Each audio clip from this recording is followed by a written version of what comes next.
Standing here with Herschel Boyd. Now we've grafted all these. We didn't. They did. So what are the steps now to get this cleaned up? Okay, what we'll do is we'll grow these out, and they've got to grow about 2 feet tall. When we cut the bud wood to send to California, I have to have 8-inch bud sticks with as many buds on it as possible, and they have to be mature bud sticks. I have to have 15 of them. Send them to California, and they will treat them with 2,4-D, a very mild solution that kills any bacteria that's on the outside and any pathogens that might be on the outside. Then they put them in a test tube with a fertilized solution that causes them to grow really fast, and they grow a bud out, and then they take and germinate some seed. When the seed germinates and still is in the crook form, they'll cut a V in the side of it.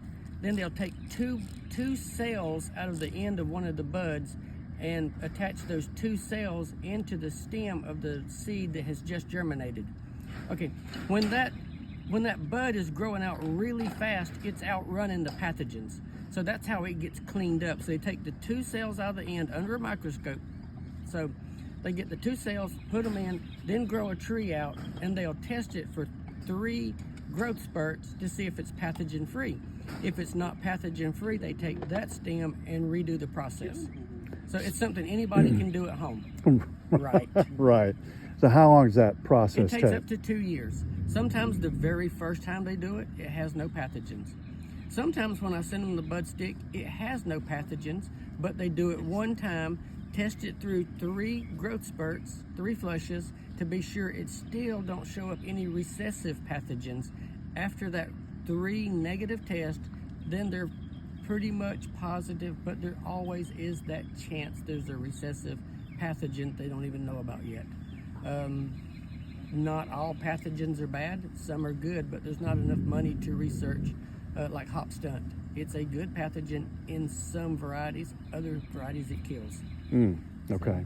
So then the budwood then becomes available to you. Then the budwood comes available to me first, if I request it. If not, it goes public. Because I submit most of them for public domain. Now, a few of them I submit proprietary. That means I get the budwood for 3 years, 5 years, 7 years, or permanent, depending on how much I want to pay and for how long I want to pay. But I want them all to eventually go public. I don't want them to lose just because I, let's don't say die, but if I quit running the nursery or I just get discouraged with them, I want some date they eventually all go public. So you get the budwood, then you create an increase tree, and then you can bud off Well, that. I'll get the budwood back. I'll produce an increase block. Then I'll take one tree, my best tree, and have it tested, and it'll go backwards to a scion tree. From the scion tree, I can grow more increased trees, and then from the increased trees, I can mass produce them into production trees is what goes out the door. Occasionally, we have too many increased trees, so we sell those also. So from this point, just an estimate, how long would it be for? A minimum of 2 years. Okay, great. Thank you.